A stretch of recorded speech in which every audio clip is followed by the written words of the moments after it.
দর্শক, নোয়াখালীতে আছেন আমাদের প্রতিনিধি আরিফিন শাকিল। যুক্ত হচ্ছে তার সাথে নির্বাচনী প্রচারের খবর জানতে।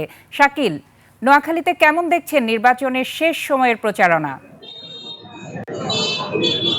জি, ধন্যবাদ আখি। আমি এখন আছি নোয়াখালী ৪ আসনে, জেলা শহর মাইজদীতে। সকাল থেকেই সারা দিন রাত পর্যন্ত মানুষ, প্রার্থীরা তাদেরকে ভোটারের বাড়ি বাড়ি যাচ্ছে এবং বিভিন্ন প্রচারণা চালাচ্ছে, বিভিন্ন সভা সমাবেশ এবং মিছিল করে।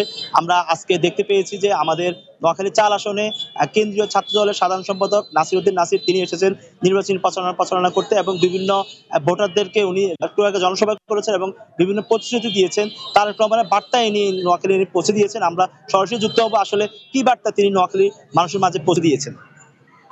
আপনাকে ধন্যবাদ জানাচ্ছি। আসলে আর মাত্র প্রায় 2টা দিন নির্বাচনী প্রচারণার সময় রয়েছে, একদম শেষ সময়ে। বিশেষ করে আপনি জানেন যে গত একদিন আগে বাংলাদেশ জাতীয়তাবাদী দলে ইশতেহার ঘোষণা হয়েছে। আমরা শেষ সময়ে আসলে ভোটারদেরকে আমাদের দলের ইশতেহারগুলো প্রকাশিত হয়েছে সেগুলোর বিষয়ে আমরা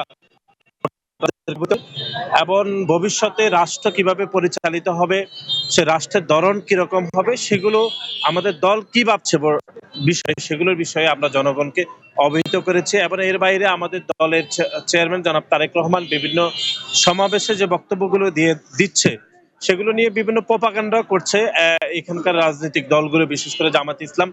তার বাহিরে কি ধরনের ন্যারেটিভ, যেটি সত্য ন্যারেটিভ, সেগুলো আমরা ভোটারদেরকে জানানোর চেষ্টা করছি। বিশেষ করে আপনি জানেন ফার্মার্স কার্ড, ফ্যামিলি কার্ড সহ যাবতীয় সকল বিষয়ে এক ধরনের প্রোপাগান্ডা রয়েছে।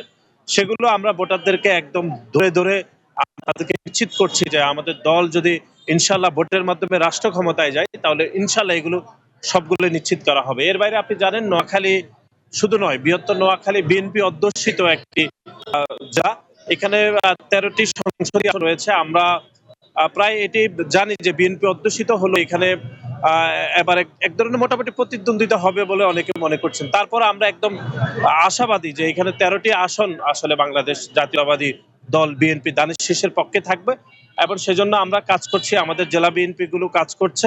ধন্যবাদ আপনাকে।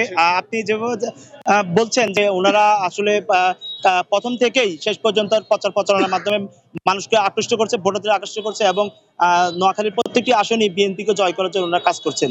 এই ছিল নোয়াখালী থেকে আমার কাছে থাকা নির্বাচনী সর্বশেষ। শাকিল, আপনাকে ধন্যবাদ।